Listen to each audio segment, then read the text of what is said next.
So we're doing things again. Nah, yeah. Sure. Jakese, how's it going? Man, I can tell you a whole bibliography. Let's just cut it short. I am doing fine. I'm almost out of Hawaii, actually. So I'm ready for that next transition in my career. Well, I'm back here in the United States. Well, first and foremost, everybody, this is Highly Black and Flavored. My name's Kenneth Davis.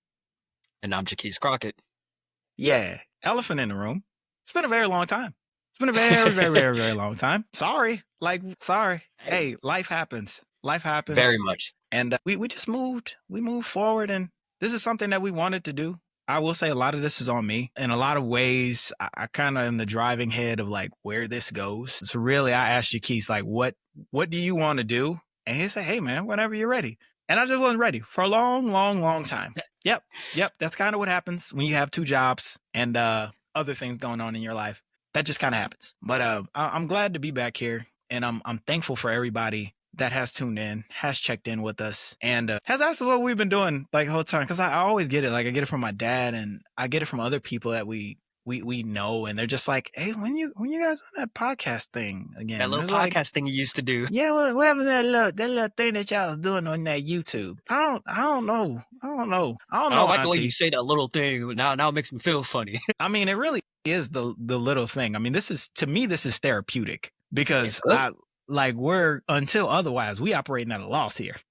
Yeah, like how often, let's be honest, how often do two grown men just sit down and just talk? Like for, I guess, people that grew up the way we did, we don't normally talk things out like that. We're able to, or we kind of just shoulder everything and just go about our business. Like we'll figure it out. We'll figure it out on the way. Like there's nothing that's going to stop us. When we put our minds to something, we're more than likely going to end up doing it, no matter how long that takes or whatever little break pops up in between it. Like we always find something to fall back to. And I think that's really amazing. That is true.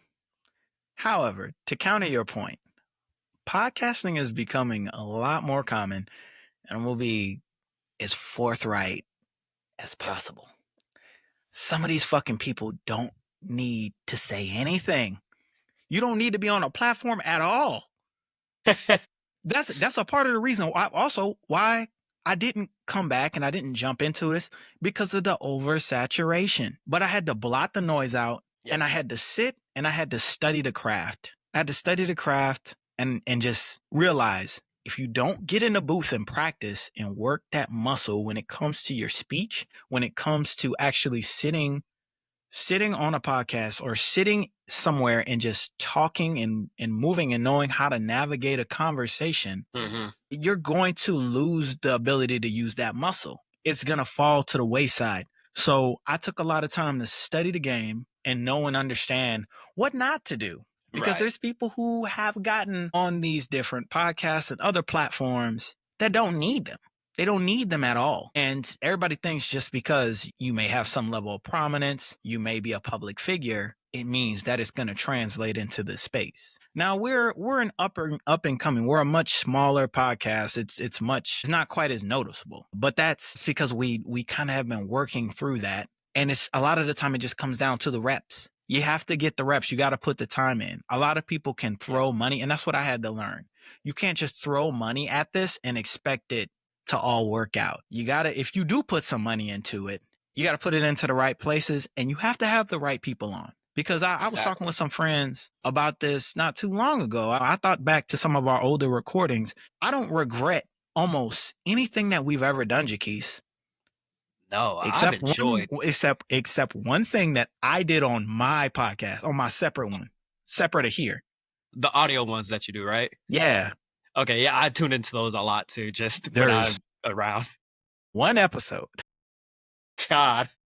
There is one episode I regret doing, not necessarily because of the subject matter. It's because I didn't do my best to combat the thoughts and some of the ideas that I was allowing to be put forward on my platform with things that I don't personally agree with. And the only reason I wasn't super combative on it while I was actually actively recording is because it was a friend of mine, and I was not I think it was still very early on. So I was still kind of processing how to navigate through that and how to push back against those things. But this was at the time that the whole red pill community was just starting to kind of break through just a little bit. It wasn't quite there, but it was just starting to break through. And I didn't know how to combat that. And I didn't know what all of that was at the time. But boy, give me about another 6 months to a year. I knew what all that shit was. Because all of those, your Fresh and Fits, your Andrew Tates, they took off. They took off. And that became the voice for a lot of young men. In a scary way, that became the voice of where a lot of young men were going and where a lot of young men's headspace was. And I would sit back and I would think, is this where podcasting is going?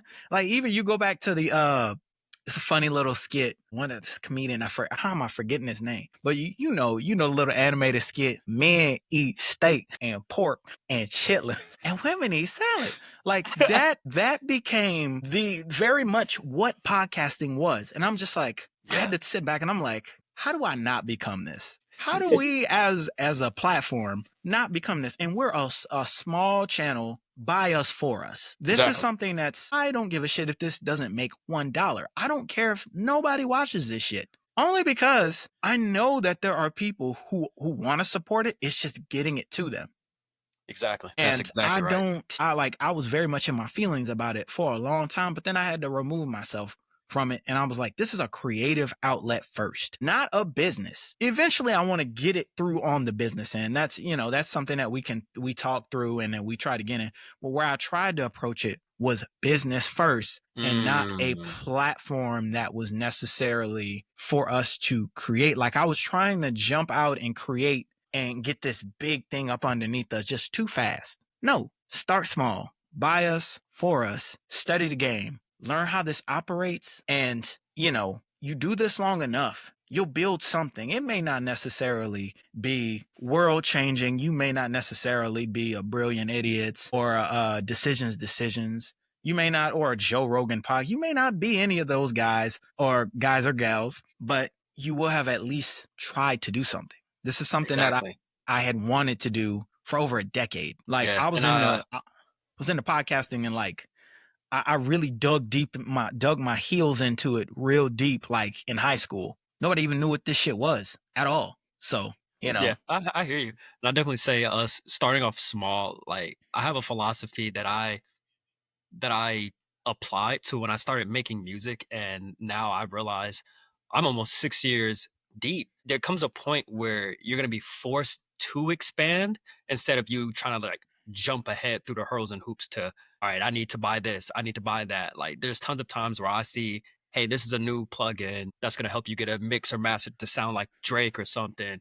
Buy it. And I'm like, I don't really need that. I've had to pull myself back and restrain. Like, do I have an understanding at a fundamental level first? Like, it's cool. Like, if you go out and buy a Lamborghini, right, and you just try to drive that thing without any type of, I would say, driver's courses or anything high level like that, there's no point. It's going to just sit there. And that same approach definitely works, because as I created more and more, my phone is realistically, hey, let's work, or I found your stuff.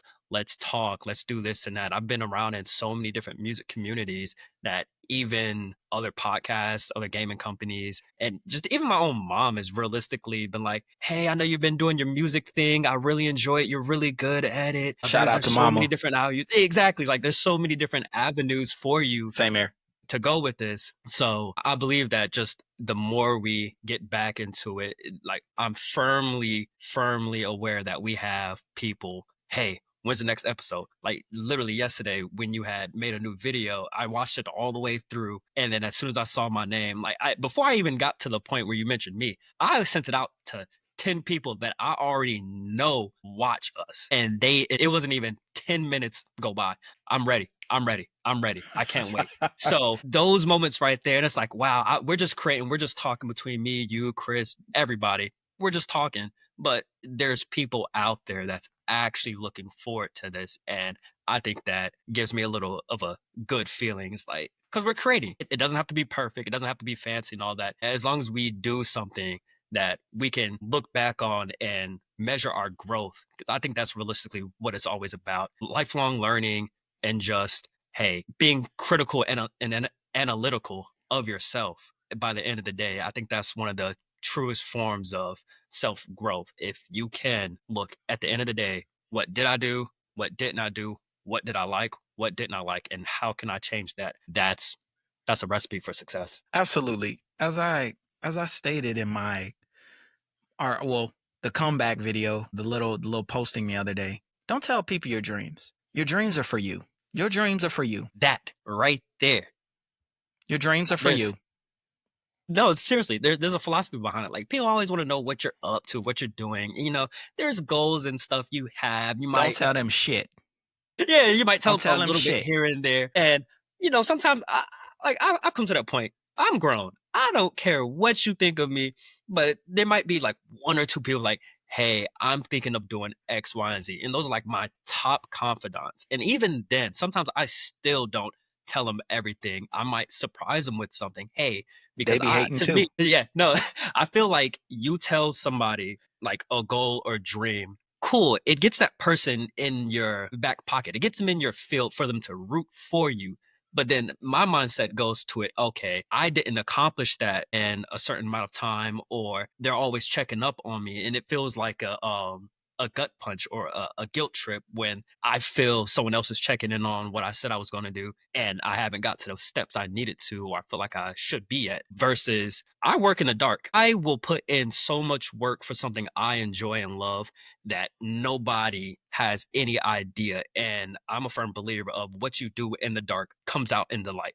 I make music at these crazy hours of the night. People are coming to me. I podcast, make gaming videos. I do all of that. It just starts showing over and over. Even when it comes to just still being an athlete, I put in so much time. It's ingrained in me. And people take notice of that no matter how often you try to, no, I don't do anything. Or what'd you do? No, I just relax and stuff like that. It's undeniable. The energy is undeniable. And people with enough life experience can see that. Yeah. I take a lot of time to think about what exactly do I want? Do I want to get out of something extracurricular like this? And it's the fact that you've done it. The fact that you can do it, the fact that you've done it. Yes. I go back and I watch and I listen to some of our old stuff. And bro, you know what the mentality for me is that I operate with? What's I that? could watch all our old shit and know we can top it every single time. You better make me I jump out my listen seat. I listen to the old shit and know we could top it every single time. Like and shout out Jabri, Chris. Hope y'all are doing well. But as things evolve and we live our own lives and we go, they're always welcome. But we have to continue. Yeah, We the have to show must go continue on. because if nobody says anything, this kind It of don't happen. falls to the wayside. And that's not necessarily what I wanted. If we were completely shutting down and going for good, it's like why? Why? I even thought too, I thought about changing the name because I'm like, okay, if this becomes something someday and We go this, back to do rag connoisseurs I don't know, somebody might have trademarked that shit by now. I might want to go ahead and trademark this while I'm at it. just to be sure. Just to be sure. Go ahead and trademark this before I get a cease and desist in my and get served. It's like, why me? You don't know me. Yeah, people kind of do anything these days, and with the business end of it, yeah, people be ready to do all types of things, and yeah, I thought about changing the name, but honestly, in this current climate, nah, Like, nah, fuck that. We keeping what the would you even name change it to? I don't think there's anything in my mind that could Blackity top what we fucking have. Black. That's what I'm gonna change it to. Blackity Hey, Blackity Black. That's what I'm gonna change it to. Black, black, black, black, black, black, black. someone's gonna listen. Black, black, black. We're pulling all the radicals at that point. Yeah. They asked me what radicalized me. I said I don't gotta say nothing. Go watch TV. Go look at the news. Go look at uh, all that. That's what made my mind spin. But mhm. hey, decided we should stick with it. And then I don't want to go back and we didn't, all of that was by design. That's why the whole HBAF network thing exists. So we can go in between both. Yeah. Yeah. Forethought. Like I thoroughly enjoy the Sundays or whenever we plan our recordings.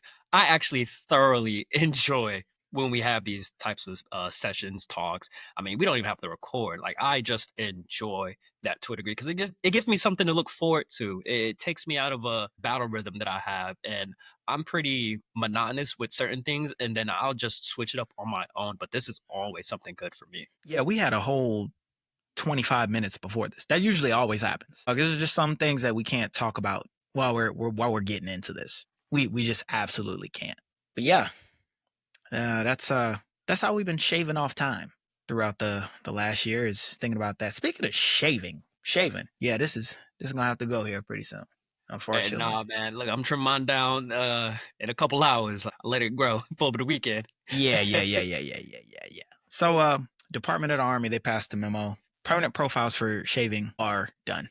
They're done. There's a 4-tier or 4-step plan. The 4th step being optional, but you now have to regularly like go to the dermatologist and get plans. You got like 90 days to comply with the 1st step. Honestly, for me, I'm gonna just jump to step 3 and 4 because step 3, like I already have all of the paperwork. I'm not entirely sure, and I'm gonna probably talk to somebody about it to see where it would go, like VA benefit side. Step 4 being intensive treatment or laser hair removal. How do you feel about like how this has progressed? We don't have to get into the deep political reason because we both have our own opinions about what this For actually sure. is and what this, if this is even done in good faith. I mean, yeah, we'll say that for later. For those of y'all that feel free to comment and talk with us about it. We'll definitely give you our 2 Please. cents. But for the sake of time, because I can go on all day about this, but this beard right here that I have, like I've been growing out a little bit because I haven't been to drill. I haven't been to my other job or anything else like that since I got back to the States. But yeah, this isn't for show. I tried to fight this for a very long time. Very long time. My neck looked like Snap Crackle Pop for about 10 years. Look, I'll tell you, the Nestle Crunch And Bar, I still have photos in my phone that I have nightmares of it because realistically, I look going crazy. outside, going I outside look crazy. hurt.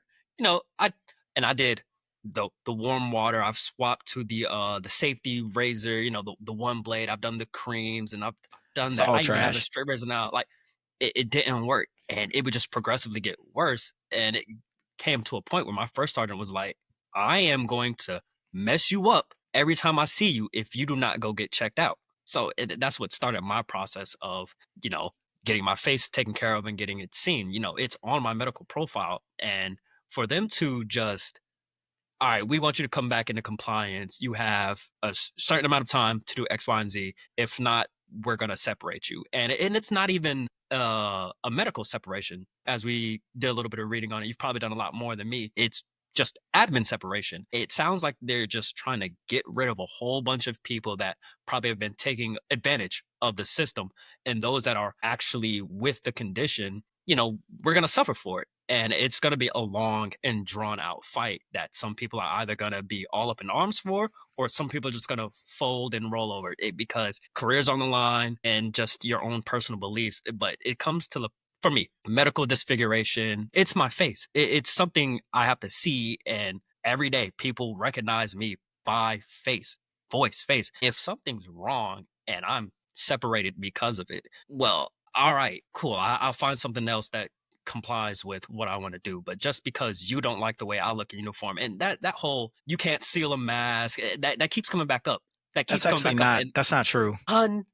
That's true, why it's a quarter. That's why it's a quarter of an inch. It has to be that short because that's the length at which you can seal a mask. If you got a yes. Rick Ross, your mask isn't gonna seal. At that point, just tie it as tight as possible. We look like the Stay Puffed Rolls. Hey, You're you'll be all cooked, right, gang. maybe. You're cooked.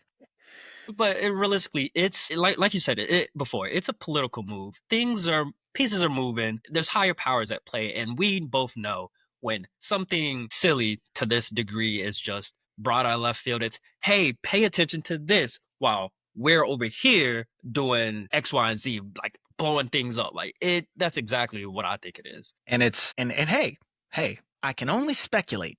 I can only speculate because that's what smart politicians and government entities do, is they hide what they're trying to actually do in policy. They make it ambiguous enough to where like you can't accuse somebody of targeting. But if a condition that disproportionately affects minorities is the sole reason behind something, and there is a threat to administratively separate them if they do not come within compliance.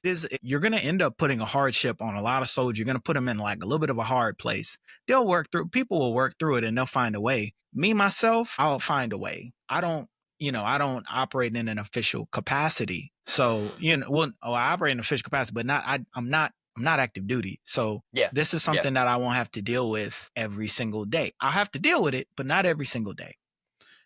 Who I do feel for are a lot of your younger service members who don't necessarily have all of the information and the ability to speak up for themselves without being seen as disrespectful, or somebody's trying to undermine them or treat them a certain way. Because like I was enlisted before, and that was a part of the reason why I have this, is because a lot of people will see you and they'll let you look fucked up for a long time. And as long as you look as close as you are to being in standard, they'll never say anything.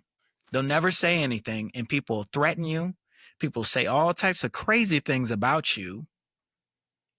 If you have some stubble or something, if you have a hard time, and then, a part of the culture. What year did you come into the Army? I came in 2016. It's like, it says 2016. It kind of counts like 2017, but it was like right on November 1st and October 31st. So it's right at the back end of the fiscal year, pretty much. Okay. But yeah, 2016. Okay. So even back then, and this has kind of been the culture for a long time, is while, you'll see a lot of junior enlisted soldiers with beards. You're going to see some NCOs with beards, but you don't see that many senior NCOs. You don't see a lot of officers with beards. They're around. There were more of them now than what there were before. Of course. But out of the interest of trying to preserve their career and to be competitive for different positions and stuff, they don't end up getting those profiles, because that's what you're told when you first come in is, you don't get that shit at all. Yes. It's going to kill your career. They're going to kick you out. And then I did it. And it's like, so the fuck what? Thank you. That like, stigma behind it. I'm like, oh my gosh. Hey, so y'all did all this. Y'all had me looking crazy out here for no reason. Out here looking crazy. Like bumps all over the face. I had giant keloid scars. I had 3 keloids on my neck that I had to go get like actual medicinal cream for, and go see a dermatologist and everything. That's when I knew it was like, and that was my 3rd profile. So for those that don't know, in the Army, profiles aren't automatic. You don't just go and say, hey, I want a permanent profile. No. Get evaluated. You have to get evaluated. Usually they'll give you your first profile. It's a temp profile. It's like a 30-day for the first one, something like that. Yep. And then you get your second profile. And it's like, okay. And then that kind of carries on for a little bit more time. You're going for that 3rd one. If it ain't got better by then, that's it. It's permanent. It is permanent. And yes, sir. A lot has come with that, and that's no longer a thing anymore. So I will say, for those who do fall into that situation, you make your choice.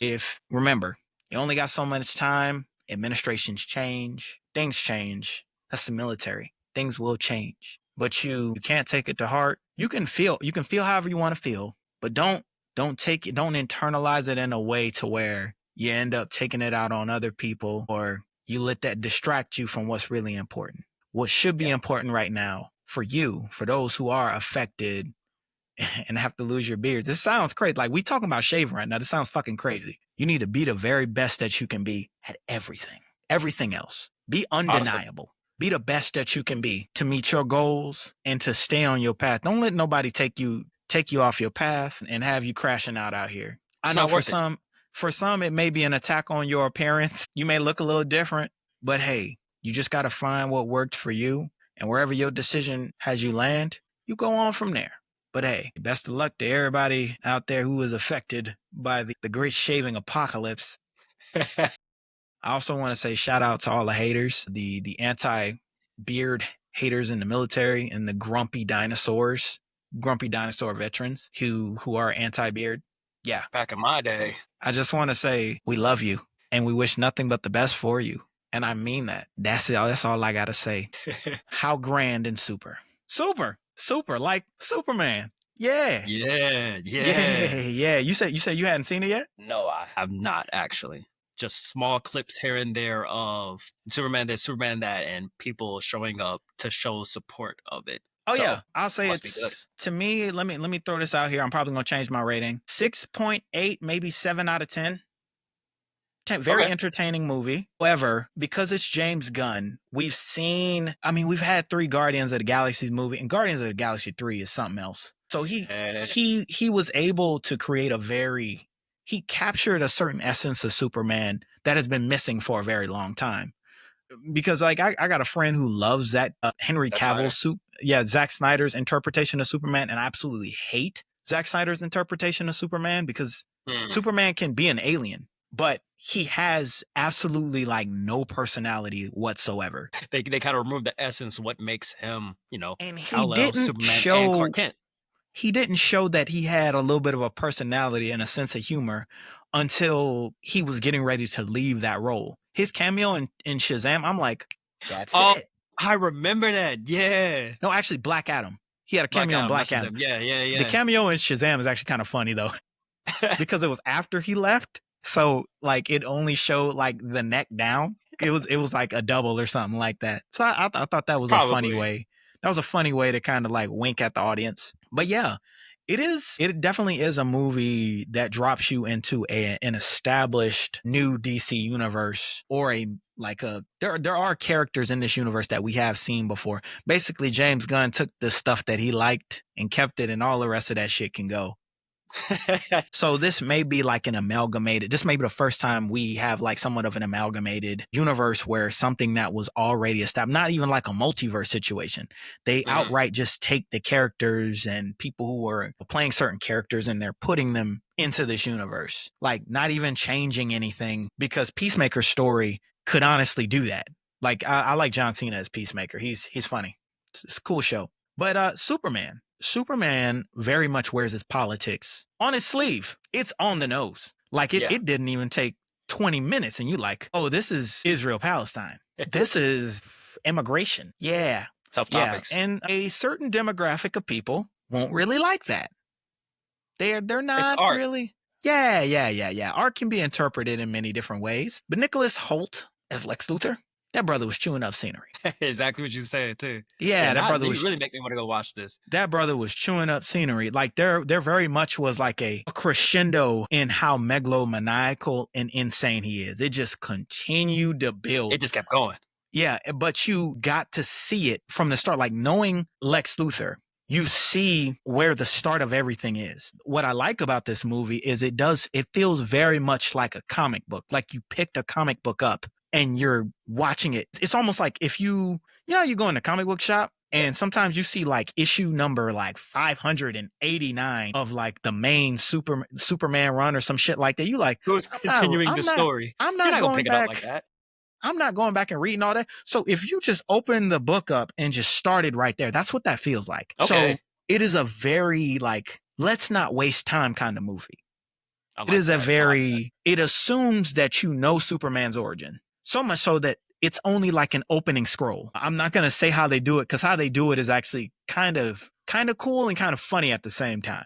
Like a super Because they use the span of time to pretty much tell the origin up until the very instant that you're looking at in like a broke up denomination of time. I can't say how much time or what they're doing, but yeah, they definitely do take the time to show you like, hey, we're going to drop you right in this adventure and we're going to explain where this is going. It feels like you're already in about the second act of a story. It doesn't really tell you how this built up. The trailer kind of tells you where the movie is starting at. That's pretty And good. My how timeline's it's been going to go. ignorant of this. Yeah, you got to watch the trailer. And then this movie does a great job of kind of bringing in other Justice League heroes without making it stupid. Like, putting all the heroes in like an email attachment. It's a distro for all of them. Like like an email, like an encrypted email. I'm just like, this is stupid. Why are we wasting time? Why are we wasting time? But yeah, I definitely overall I enjoyed the movie. Do I think it is the best Superman movie ever made? No. I think it's adequate. It's fun, but I'm not gonna really be talking about it after this. Yeah. You watched it once, and it's like, all right, that's good. And you got your little takeaways from it, and keep it pushing. Honestly, this movie felt like it was a framework for other projects. That's what it feels like. It could be. It could very well That's be. what it's going to have to be. That's unfortunately, when you go back to the DCEU and some of that other material, they didn't do a good job of doing that. Unfortunately, there were a lot of things about that universe that I liked that they were doing. It's just, it was built on a very, very kind of shaky foundation. Because Man of Steel starts out awesome. It, like with the Krypton sequence, and then it shows you, Clark growing up and having this relationship with his father, him losing his father. And then everything else after that is just like, it's like, yeah, it's like, okay, where are the battles are insane. And, I just couldn't get over how reckless it was. And eventually I did like that ended up being a plot point later, because they killed a lot of people. They killed a lot of people in Man of Steel. A lot of people. Jumping back to current Superman movie, it's a good time. However, if you are really the type of person to kind of turn your nose at politics and you don't really like messaging in movies, Okay. Yeah. you're going to have a problem with this. If you're pro get all of these people out of here, you're going to have a problem with this movie. Because this is very, people say that's a pro-immigration Superman. I mean, it's a Superman that loves people. Superman is supposed to want to help, even so much so they've had to change it. They've had to change the model. It used to be truth, justice, and the American way. You start talking about the American way, it's like, what exactly does that entail? But I think this movie does capture the idea that despite the fact that he's an alien, he's not of this planet. He wants to do the best for humanity that he can do. And even if it hurts him, if it may hurt the people he loves, it's something he wants to do. Yeah. He, despite what his destiny may be, despite whatever he was created for, despite whatever his parents sent him to Earth to do, he wants to be that ray of sunshine. He wants to save people. He wants to be the one to try to stop wars. And this is not the first movie to kind of like tap on the idea of Superman being involved in world affairs. As a matter of fact, this isn't even the first superhero story to kind of tap on the idea of Superman being, or like heroes being involved with international crises and wars and different type of conflicts of that nature. Yeah. The entire Watchmen is very much a story that lines that out. Like, if superheroes actually existed and the Superman, or a man who can basically is a walking atomic bomb, like, what are we gonna do? What are you gonna do with that? Like, where do you go from there? I love those. If you had superpowers, what would you do? I love those. Like, come on, be realistic. Most people are like, oh, I'm gonna be a superhero, I'm gonna do this and that, and I kind of give them that slow look, and it's like, you sure about that? Because there are some comic book characters out there who have had the best intentions and have gotten shafted one too many times. And they're like, you know what?